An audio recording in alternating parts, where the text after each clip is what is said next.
So if everyone's happy, I've got no one else to admit at this time. I will hand over to you, Anna, and you can make sure if the tested screen sharing will work in practice. Thank you. That's always the scary bit, isn't It is. it? So hopefully you should be able to see those slides, and I'll pop them on full play as well, so they fill the screen. Can everyone see Perfect. that okay? And everyone hear me okay? Great. Fab, fab. Well, thank you for coming today, and thank you for that great introduction, Owen. As Owen has mentioned, I think we've probably been working together or known each other for about the last 10 years or so now, in this space. So maybe pushing 10 years, maybe not quite that much. But it's, we've had ongoing conversations about how we better support and understand the experiences of young fathers, and what we can do at policy and practice level as well, and strategically to create the environments and the health and social care and education landscapes that help these young men to flourish. And that reflects much of my research really in the past decade. I'm actually currently now a professor of sociology at the University of Lincoln. I'm chair of trustees for a charity in Gateshead called the North East Young Dads and Lads. So I've really kind of developed a trajectory around and a commitment to how we use evidence and generate evidence in a way that is translatable for professionals, and enables them to think through how to be more father inclusive in practice, while also attending to and being aware of some of the broader challenges that fathers might be experiencing, and particularly young fathers where they're marginalised and or disadvantaged. I will talk a little bit about sort of questions of disadvantage in the presentation, but also just want to make the point that young fathers aren't a homogenous group. There's a lot of diversity within the population of young fathers. Some of them have more resource than others, and that might be familial, might be material. It might be in terms of their housing and their educational trajectories. What makes them distinctive as a group, I think, is the stigma associated with young age when they become a parent for the first time. So regardless of all the kind of challenges or the circumstances in which they're in, it's that intersectionality of young fatherhood that means we need to think more carefully about young fathers as a population of people who might need more support from service systems, and who we also need to understand more in terms of data as well. So that's a kind of a bit of a broad sort of insight into where I sort of stand in terms of my thinking around young fatherhood, and where we might need to go in future. Just a bit more background then about the research that Owen has talked about. So this is the research we've done, and I have got a team, and Lindsay Ladlow's here as well, one of my research fellows. It's been a changing team over time. The baseline study following young fathers was actually conducted by my colleague, Bren Neal, who's now retired, and Carmen Lau-Clayton, who's based at Leeds Trinity University. And that was the first study to really identify a population or a cohort of young fathers, and to follow them over time and to capture and track and trace their parenting journeys and also their support needs over time. That study was conducted because Bren went along to a teenage pregnancy strategy meeting in Leeds at the time, when she was thinking about a new research project. And she said, I'd really like to do some more research on young parents, particularly young mums. And the practitioners at the event said, well, we know quite a bit about young mums, actually. We've got a baseline, we've got research about how we might better support young mums, but we know nothing about young dads. So she conceived a whole study to follow young dads over time, and to learn more about their experiences. She is an expert in qualitative longitudinal methodology. So what that entails is following a select group of participants over time, and capturing insights about their experiences at multiple points. So rather than just getting a snapshot of where a young dad might be at the time you interview them for the first time, it enables us to create this really dynamic picture of their experiences, and to trace and track the intersections of different elements of their experiences and how they impact on one another over time. And again, that provided a really powerful evidence base about what professionals might see and encounter when they engage with young fathers, and also how young fathers themselves navigate different systems and navigate some of the challenges that come with being a new parent for the first time, alongside marginalisation and disadvantage, should that be part of their context. The second phase of funding that we got to extend Following Young Fathers was called Responding to Young Dads in a Different Way. I met Bren while she was in the progress or in the process of conducting Following Young Fathers, and they archived that data in something called the Timescapes Archive at the University of Leeds.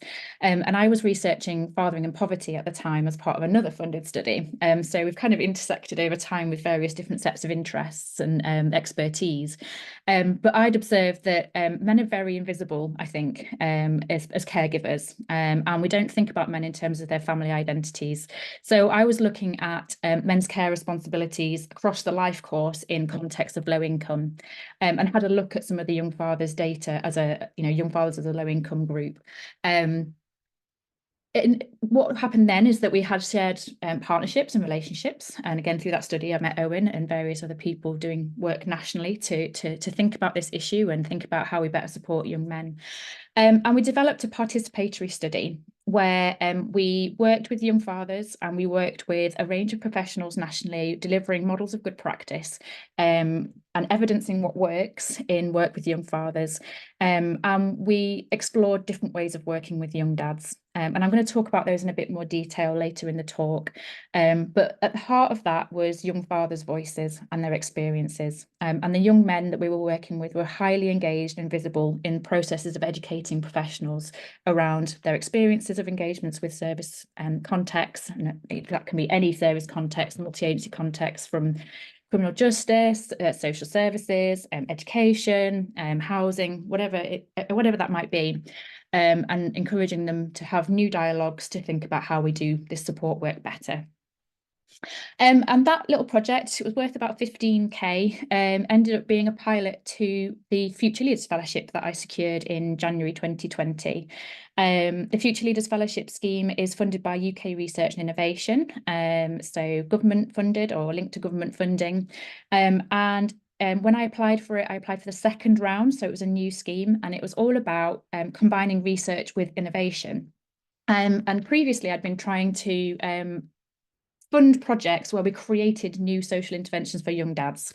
And research councils were going, no, can't do that, too risky. And what are you going to research if that intervention doesn't work? So Following Young Fathers further as a research fellowship and an innovation fellowship enabled me to build a much bigger project around this core idea of creating new interventions for young dads in new areas of the UK. So that ended up being a extended longitudinal study of young dads, and we followed a cohort of 11 young dads who'd been involved in the original study, and we've now got some data for them for over a 10-year period of time, which is absolutely incredible because we can see where they've got to, and we can see just how committed and dedicated they are to being there for their children, counter to the deficit narratives we tend to hear about young fathers, unfortunately, at sort of policy and sometimes practice level. We co-created a Young Dads Collective model in Grimsby, an East Coast town in the East Midlands, an area of high deprivation. And we also did the first international comparative study of young fatherhood as well. So we followed a cohort of young fathers over in Sweden. And that enabled us to look at how different welfare systems support and or create barriers for young fathers in being there for their children. It might not surprise you to hear that Sweden perhaps are a little bit more set up in terms of their family policy approaches and in terms of kind of trajectories and normative trajectories for young people that can accommodate young parenthood in ways that perhaps the UK is less capable of. And again, that's linked to years of austerity, welfare conditionality, crises in the housing market, all these factors. And again, all of these projects really have helped us to do is to understand young fatherhood in context. And I think that's been a core part of what we've done.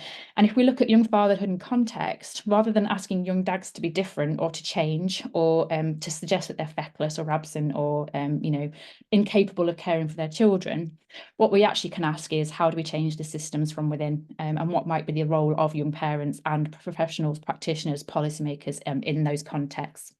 So that kind of is a broad summary of what it is that the last sort of decade plus really has been about in terms of the research we've been pursuing. So I have gone slightly ahead of myself here in terms of the overview of following young fathers, but just as a reminder, so did start out as a study looking at young and teen mums, and there was a push to focus on young dads. Not only did the project follow a cohort of 34 young fathers over time, but there was also sustained engagements with professionals. And again, they were from third sector and health services, and a variety of different areas where people provide youth and family support. Again, that helped us then to identify participants and to capture knowledge on both sides, multi-perspective knowledge. We've just published a book, Bren and I, that came out in February in 2024, and that presents all of the findings from that research, the original baseline research. But a core theoretical argument we make there is that young fathers were very much being framed in a social problem approach. And again, that was linked to some of the narratives and frameworks associated with teenage pregnancy and the strategy, which was all about reducing teenage pregnancy, and only later really started to think more about support and how that might be funded and improved. And it's interesting looking retrospectively how the teenage pregnancy strategy is very much heralded as a success in terms of bringing down teenage pregnancy rates nationally. Perhaps in terms of support, less so, although there was very concerted efforts among policymakers and the people who developed the programme to think about support as a spoke of that work. And young fathers had some kind of support through those mechanisms. But regionally, teenage pregnancy rates are still high, I think it's worth saying. We don't know specific numbers of young fathers because we simply don't collect the data about young fathers, and we don't always ask men if they're fathers. But essentially through the findings, we've now argued for a social engagement model of young fatherhood. And that shifts us away from problem to actually dads really want to be there. They want to be engaged in their children's lives, but they navigate a range of challenges in doing so. We also produced an evidence base with professionals around not only what matters to young dads, but what works and doesn't in practice and policy. So these are the core findings here. So as mentioned, young fathers strongly adhere to an ethos of engaged fatherhood, and that's in keeping with broader cultural shifts among fathers as a cohort in general around doing more in terms of caregiving. I'm a little bit critical of this idea of a new fatherhood, I have to say. We talk a lot in academic research about the shift from men as breadwinners to caregivers. I think men have always been caregivers, actually, but the frameworks we use to analyse and make sense of data are binary. So actually, there's some really interesting social historical work coming out at the moment about men in archives and looking at them as fathers rather than as workers, which is very interesting. But having said that, what is new, I think, is that increased cultural emphasis on involved, engaged fatherhood.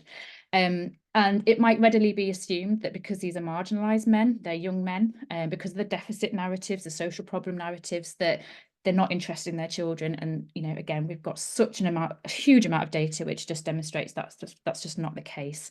And certainly looking at the sample of 11, I think there's only one who isn't anymore able to see his child anymore, but he's had subsequent children and remains in their life. So that's quite an extreme example actually in the broader context of the sample we've been researching with.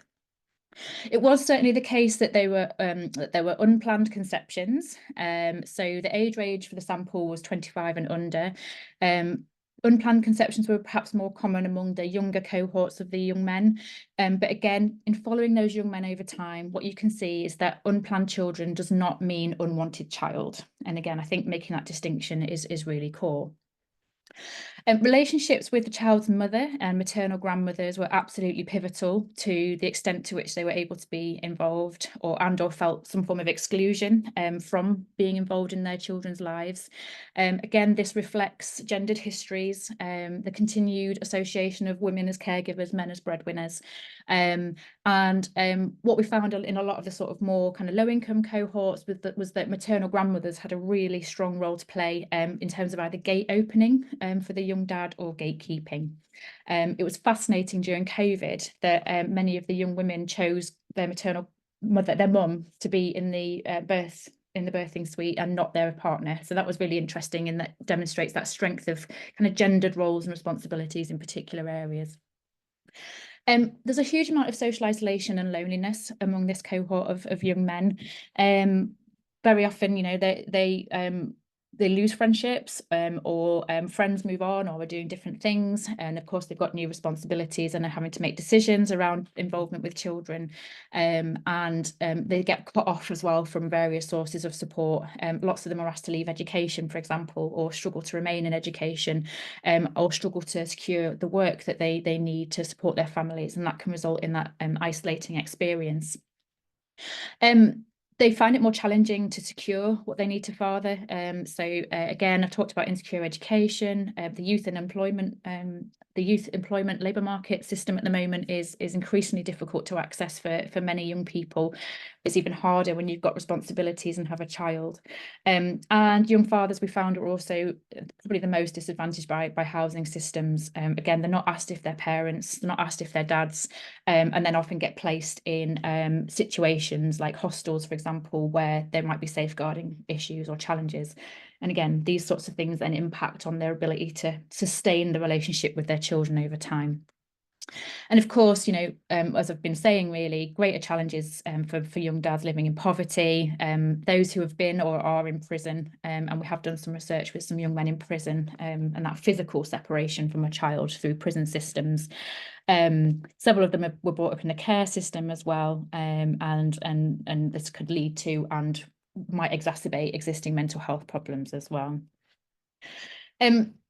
That's a kind of broad overview of some of the dynamics. And again, these are not static things, they're processes and they change over time. And we see the ebbs and flows of all of these things over time.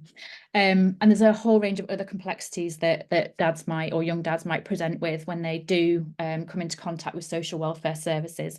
And this is actually a slide that Kev from the North East Young Dads and Lads has developed and has allowed me to share today. But they'll present with things like neglected physical health. They might have had experience of loss and bereavement, drug and alcohol dependency. They might be experiencing food, fuel and digital poverty. And again, that's increased in the last decade of austerity. Limited autonomy because of their educational underachievements, or limited job prospects. They might lack qualifications, which then compounds access to the labour market. There's experiences of homeless and poor housing, relationship breakdown leading to child access issues, and also children's social care proceedings. Again, this is not to stereotype in any way, and I really want to make that very clear. But father services that support men as fathers are actually supporting welfare in the round, and I think that's a really core point that I'd like to make in terms of their engagements with systems. So amplified needs tends to bring them into the orbit of different services and systems. But then they encounter the next challenge, and that's the fact that men as fathers in general are underserved across the welfare system. And this has been an issue for decades.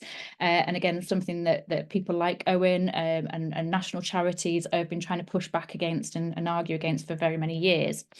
So this is a bit of a kind of, it can seem an immutable probably problem, if that's the right term. But actually, you know, again, something I think we can challenge and change.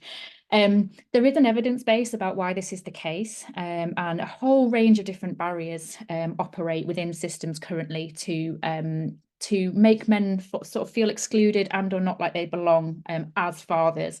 And again, I make that point as fathers because, again, as systems, we don't always look at men in terms of their family identities. We look at them in a whole range of other lenses that can be problematic. Some of the reasons in existing literature around why men might not be able to access welfare systems, it might be their own perceptions and responses to services. So, you know, years of lack of engagement from services or a very risk-focused framing of fathers can perpetuate distrust and fear of disclosing problems. We've got a quote actually from a dad from the study in the last couple of years saying, "You just can't trust the system, so you don't bother going to speak to them because they'll take your kids away." You know, that's the level of distrust and fear that they might bring to any encounter that they have with a system. There might be gendered ways of thinking about fathers and kind of uncritical acceptance of stereotypes that dads are disinterested in being fathers, again, which is not the case, certainly in the research that we've done. Professionals themselves have limited access to training and reflective supervision about father inclusion and about engagement with dads. Of course, they also have constraints on workload capacity as well, although it should be noted that engaging with dads is core business and should be seen as core business, but isn't always. There's an issue of framing men as risk rather than resource. So again, the level of need that a young dad or a dad might bring to a service might readily translate into deficit assumptions. So if you think about kind of drug and alcohol dependency or homelessness, all of those kinds of things, it's really important that dad is met where he's at, rather than that we blame them and go, well, what did you do wrong to get to that situation? There are elements of maternal gatekeeping as well. So mums perhaps not understanding that dad might need a space for support, and perhaps blocking kind of their access to different services. But again, I think that speaks to a broader question around gender sensitivity and inclusivity and how we educate about those things at a national level. And then also issues around access to specialist support services as well. So nationally, we've identified that it's a bit of a postcode lottery. So we don't have a national programme of funding or support for dads groups and specialist dads groups. You know, it's all driven by quite short-term funding and yeah, people in short-term roles and that kind of thing. So that staff churn can be quite challenging for young men as well when they engage with services. In terms of interpersonal relationships with professionals, and again, we're very keen in the research to emphasise that this is not about blaming professionals, it's about understanding the systems that might shape interpersonal relationships between professionals and young dads. What we've identified in the research is a mixture of good support, and where there is good support, it really helps those young men to remain engaged with their children, but also perhaps some less positive elements of support, which is sidelining and surveillance. I'm just going to read the quotes very quickly, but Zane here, he's talking about his encounter with a healthcare professional when his partner was giving birth, saying they were really good, really great. They provide step-by-step information about how far dilated she was, and a good view of what was going along on the way. You were always informed, you knew what was going to happen. I'm not really, but which I think is lovely. That's the human side of birthing experience there, I think. And I could tell if I'd been older, they would have, sorry, I think again, you can't tell if they would have treated me differently if I was older. So there's a really inclusive kind of experience there. And one thing we hear a lot is dads feel like professionals don't always just directly speak to them and talk to them. They kind of either sort of stand away from them bodily, or don't ask how dad is. And this is exactly what sidelining is. So this is Jimmy. He was saying it was like I wasn't there. They didn't speak to me. They didn't involve me. They just left me sat there. They could have engaged in conversation, but they talked to mother of the child, maternal grandmother, telling them what was going to happen. And he needed him explanation about, you know, that would be helpful for him to understand, but they didn't do that for him. And then in terms of surveillance, they should try to speak at our level, give everyone a chance, don't judge, but they just look down on you a little bit. There's also other examples of young dads in contact centres as well, for example, where they just feel watched and judged, and there's no interaction with them around any of their fears. And you know, a lot of these young men are underconfident. They're still young. They're engaging in very difficult, power-laden relationships with professionals, and they don't always know how to react to that.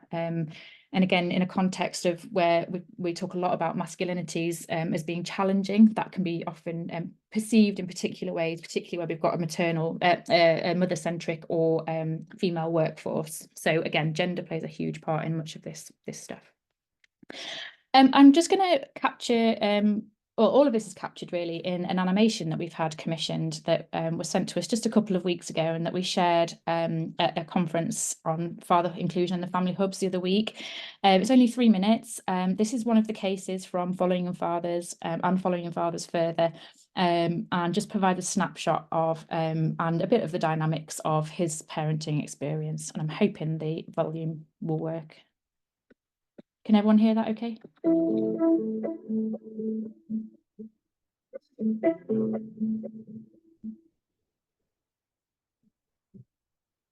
Felt a little bit scared and a little bit sad. I don't even know why I felt sad. It was mainly excitement. Like I was jumping up and down. You know, my pit, like the whole being a dad thing is kind of scary because I'm only 16, but it's really nice.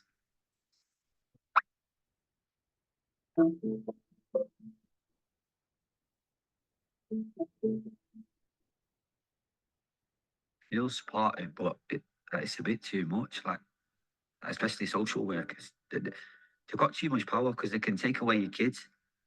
Yeah, whereas my loads, like, I'd hate it if they took my son away from me.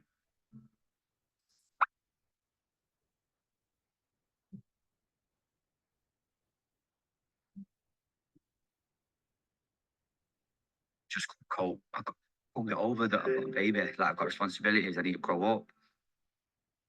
It was all at once. And it was just too much for me, man. I just had to steadily get on with it and just start learning. Like yesterday, like I looked after him. I went to college. I finished at 3, and then I looked after him. He wouldn't stop screaming though. He did. Like, he just didn't go to sleep. My mum got back from work and like she took him off me.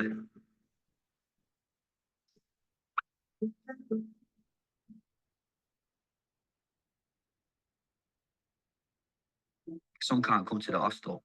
I've got to be there at least 4 nights a week, so that makes me a bit upset now and then. But like, yeah, at least I get to see him on a picture.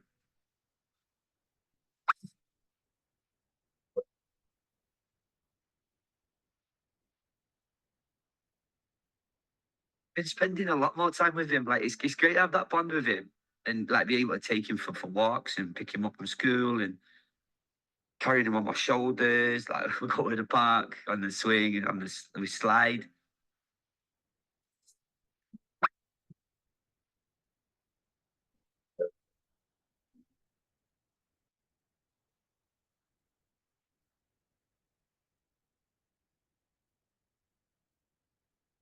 Like a stay-at-home dad at the moment. Like, as a guy, you're told from a young age that you should work and provide, and kind of takes its toll on you when you're not doing that.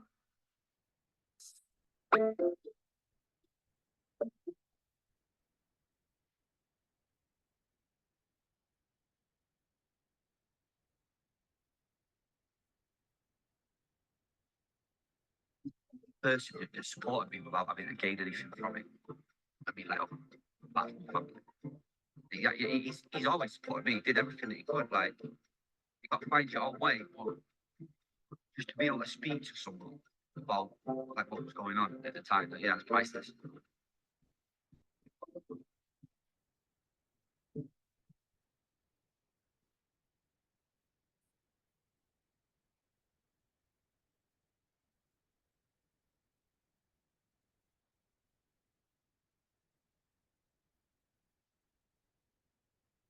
Powerful stuff, huh?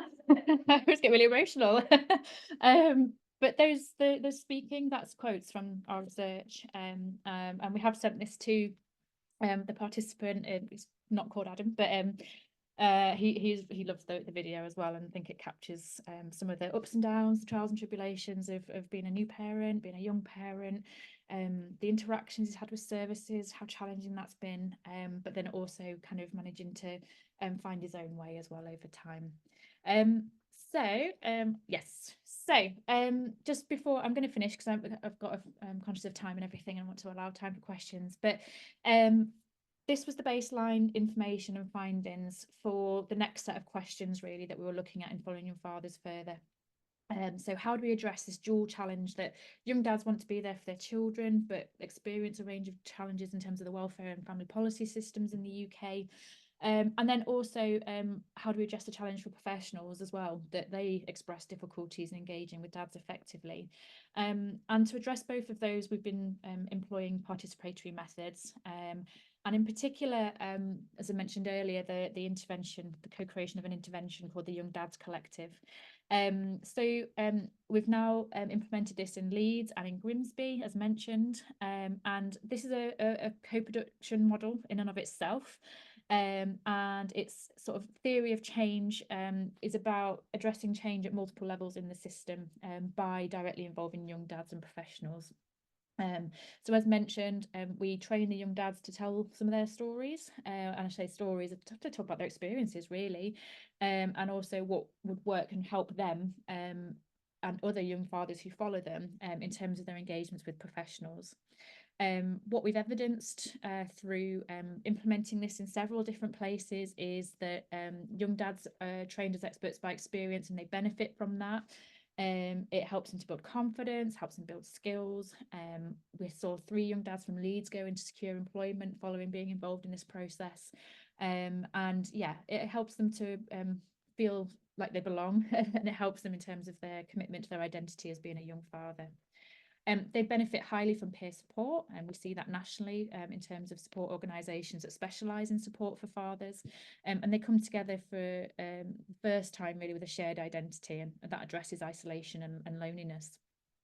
For professionals, the model is really helpful in terms of continuing professional development. It creates a space for training where that's been identified as missing nationally.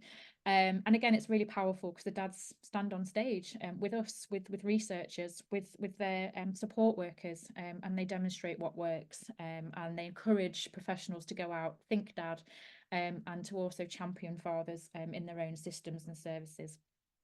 Capturing that change is much more difficult, and I think that's something that I've certainly been thinking about. You know, how do we capture that people are actually doing this stuff once they've been to the training? And yeah, there's more work to be done there, I think. The model's also supported young dads to speak at policy events as well, and we've had young dads speak at the APPG on fatherhood, and events like Agenda Dad as well. And again, the dads really benefit from that process of actually being able to have conversations at that higher level and to influence strategies and policy change. So again, it's all about and driven by encouraging father inclusion in service design. And then just finally, with the North East Young Dads and Lads, we've also been involved in co-creating a number of different resources as well, with and for young dads. In the past couple of years, we've been engaged with them to create a father inclusive toolkit for professionals, which is featured there with the lovely Rob, one of the staff members at Needle, who was also a beneficiary originally. That's an interactive resource. We've got links to podcasts, and we've got space for professionals to reflect on best practice around working with dads, and also we've fed in some of the research, like the sideline surveillance kind of aspects of the of practice interactions and how that might be challenged. The dads also get to be involved in really creative activities. So as you can see here, we've got Tyler, who's being filmed and recorded. Lots of the dads do voiceover work for videos as well for DigiDad. And DigiDad has got a whole range again of different thematic videos about the kinds of challenges that young dads might experience. I don't have a picture of DigiDad, but again, highly recommend that you have a look at that. There's also accredited courses on there as well, or certainly they get a certificate if they've done the courses. That's got my name on, and it's got the charity's name on, and it's another resource for them to evidence their commitment to their children. You know, they can use it when they interact with courts, for example, or when they come into contact with social workers to say, look, you know, I am committed to my child, and this is what I've been learning about, and this is what's important to me. So yeah, really powerful resources, we hope, in the broader sort of digital space. We're really pleased that we've just got some funding to work with Owen at Future Men and other organisations nationally to expand from the Northeast focus of the videos that are available on that website. At the minute, it is very Geordie, which is lovely. It's got real humour and character, and the dads have translated the research evidence. We've had professionals check that evidence as well. But we're now trying to increase diversity and make it a really inclusive space, and make it geographically relevant as well. So yeah, watch this space for that future work. Before I conclude, I just want to mention how we're sort of building from all of this, really. We do a lot, as you can probably tell. And again, I think we need to do that. I think, you know, this is a big social problem, and we're trying to address a huge range of social issues and challenges with and for young fathers with professionals. So this last year, I established a new research centre at Lincoln, the Centre for Innovation in Fatherhood and Family Research. We're trying to build more research in these broad areas, but also offer training and teaching, consultancy, and then sort of service design work as well. So we're building that up at the moment.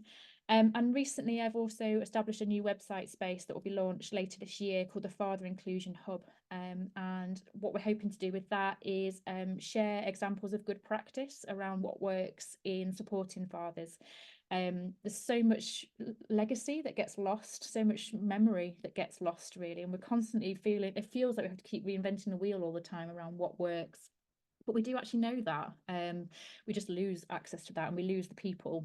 So this space is there for people to submit their case studies, to submit videos, whatever it might look like. It might be PDFs of auditing tools, training. We've got Small Steps, Big Changes in Nottingham sharing a whole host of different resources with us from their big national lottery process, funded work around father inclusion. So it promises to be a good space. I think Dan's on the call here as well. We've got Dad Lasol's going to be on there. Just give you a name check there, Dan. But yeah. So if you are interested in being in that and having something represented on that space, then do get in touch, and we're happy to share that. We've got lots of resources. We've got lots of outputs, briefing papers, journal articles, as well as the more creative stuff as well. So if you want to learn more about the research findings, particularly from the last sort of 4 years, 4.5 years really, then please do have a look at the website as well. Okay, there's just some references there, and I will finish there. Thank you. Amazing, Anna. Well, look, I've worked with you, as you said, for a number of years now, and I'm quite up to speed on a lot of what you're saying, but it is always great to hear it summarized in a presentation like that, whether it's in person at a conference or here on a call. I think it's just so heartening for someone who's worked in the sector for so long and has some lived experience as well as some professional experience to see that there are still people like you driving forward what we really need, which is kind of like a more collation of research, more thought leadership, as well as really, really great ideas and examples around practice, which is really, really important. Which reminds me of a bit I forgot to do at the beginning, which was give a frame for this series of Agenda Dad sessions. The next 3, starting with this one, are all going to be focused around young fathers and their needs, starting with our academic review by Dr. Anna Tarrant today presented. Then we're going to have the next session, I think is November the 5th. It will go out again, and that will be again focusing more on practice. So we'll have some of the staff from the North East Young Dads and Lads, Needle, as well as some future men practitioners who are doing young fathers work, and hopefully a couple of service users as well with direct lived experience of being supported who will present. And then we'll have a roundup session again towards the end of the year before we move into the next series of 3 Agenda Dads, which will be more focused on more challenging areas. And I know Dermot's on the call, where we'll be looking at domestic abuse, those who cause harm, and the frameworks for working with fathers and families who are much higher up the let's say the triangle of need.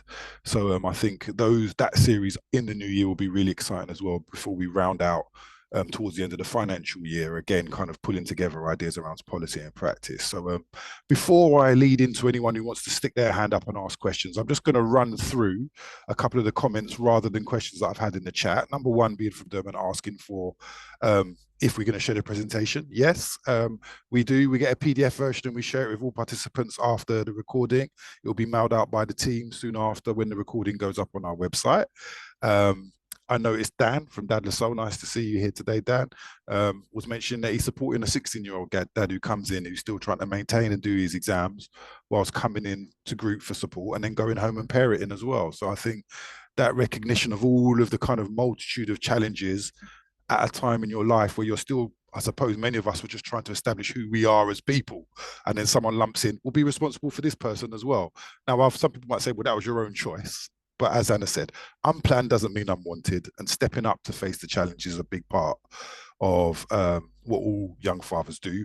Successfully, how successfully is another matter, but that's why we need to put things in place to support them, I guess. Paul from our lovely organisation, who's done work in this space for a long time as well, is highlighting what you were talking about, the importance of father inclusive and reflective practice, offering training to professionals, and asking them to start taking ownership and responsibility for work with fathers and tracking, because as you alluded to, Anna, I think there are very limited policy drivers or practice frameworks or even frameworks around different duties. Oh, I've just got someone I'm going to admit quite late, different duties around their responsibilities to fathers. And I think there is hardly anywhere where there's an explicit requirement to do work with fathers. It is the only explicit requirement still in law is around child maintenance enforcement, so therefore reinforcing the financial element of a father's role. And I think the only national org that actually, as a matter of course, asks men about the status of fathers. Unfortunately, it's His Majesty's Prison Service, which, as a matter of course, asks all men when they go in what their status as a father is, whether they tell them or not. So that is somewhat of an indictment on how important we think fatherhood is. You know, NHS, the GP doesn't ask you, the NHS, you know, the poll doesn't ask you, but CMEC and the prison service ask you. So there is something there. And again, I think finally from Dan again, I think he's saying it's a fantastic initiative. Knowledge sharing is great, and I've again just kind of got to commend you, Anna, for setting up the hub. It's definitely something we want to utilize and use, and I think we have to think smarter and work smarter rather than harder. We already work really, really hard in this space, but resource and limitations on time and space is sometimes the limiting factor. And as you say, as people reach the natural end of their work or go into other sectors, we lose that kind of shared knowledge base that we have. So having a place to deposit it, to share, to analyze is really important. So thanks so much for coming along and presenting that. We're really grateful. The recording will go up so everyone can have access to it forever. But if anyone's got any questions now that I haven't spotted in the chat, or anyone wants to chip in and make a comment or ask a question, we've got about 10 minutes left to gather the most important ones. And I'm happy to go with any Bart Simpson yellow hand, or even just a real hand waved at me I see go up in the screen. Oh, there we go. So Neil, lovely. Neil, please do. Yeah, thank you. I work in suicide prevention and mental health as a freelancer, and I think I've probably mentioned this on this group before, but often we focus on sort of middle-aged men for that kind of target audience for suicide prevention. But I often think that some of the risk factors that we associate with that cohort kind of often start with fatherhood. And I was just wondering if it's actually some of the things you mentioned, Anna, in terms of like the isolation, the financial challenges, the change of relationships, they're all the things that we kind of associate with risk factors with middle-aged men. And I'm just wondering whether you're seeing any increased risk for that younger group when they become fathers, because they've got all of those things, plus the lack of life experience and the lack of qualifications, the lack of ability to get to work, and all those things that you mentioned as well. So I just wondering if that's playing through in any way in terms of an increased risk with that group. Yeah, absolutely. We did do a bit of an early analysis on mental health pathways of young fathers, and there is a briefing paper on that on the website.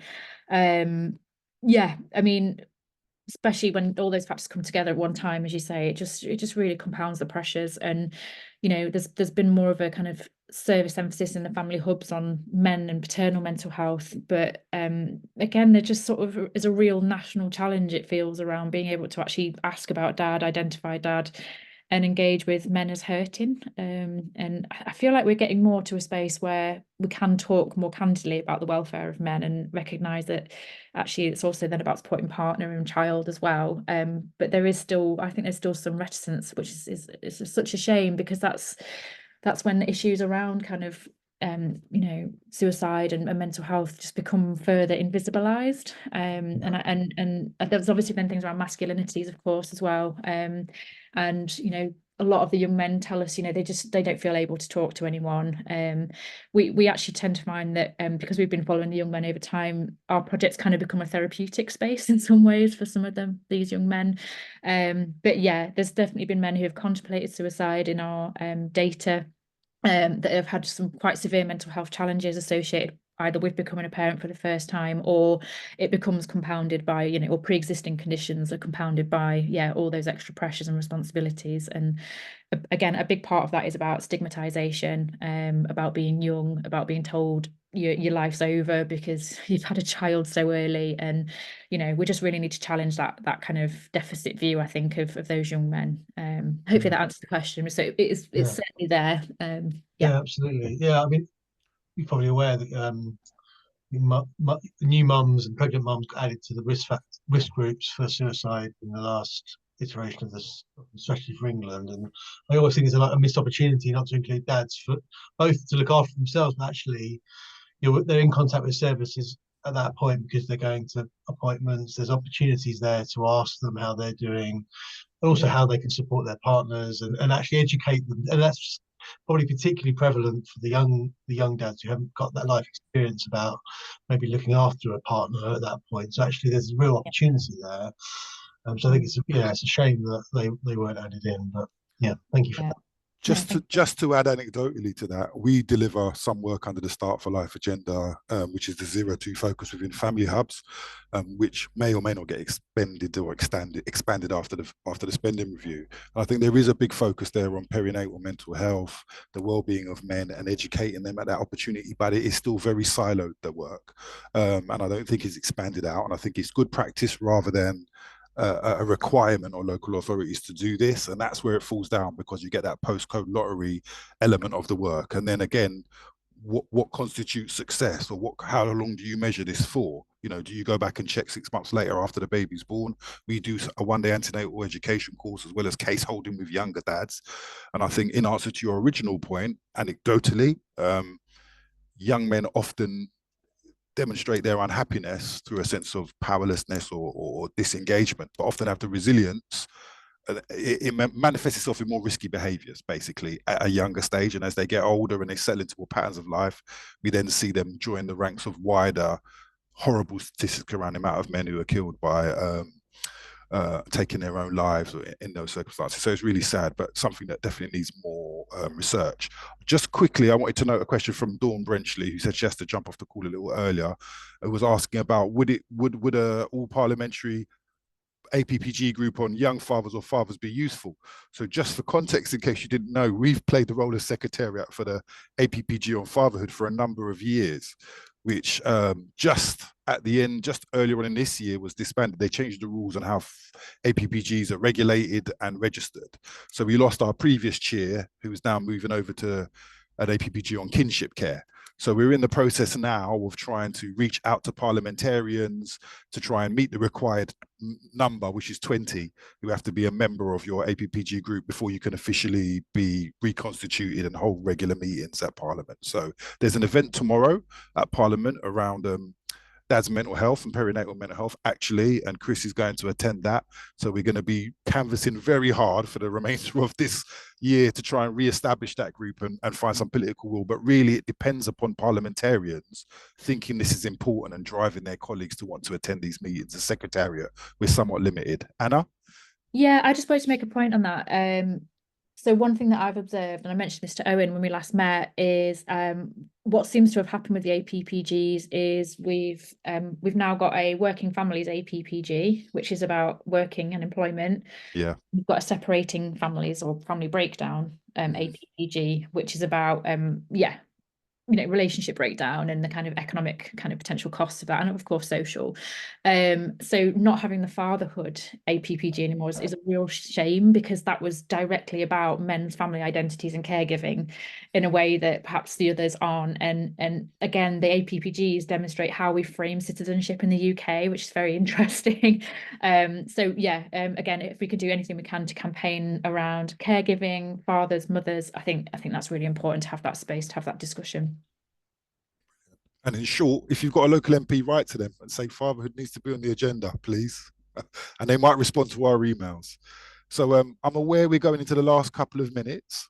If anyone's got anything else they really want to ask, I mean, I did have a whole series of questions I haven't been able to ask.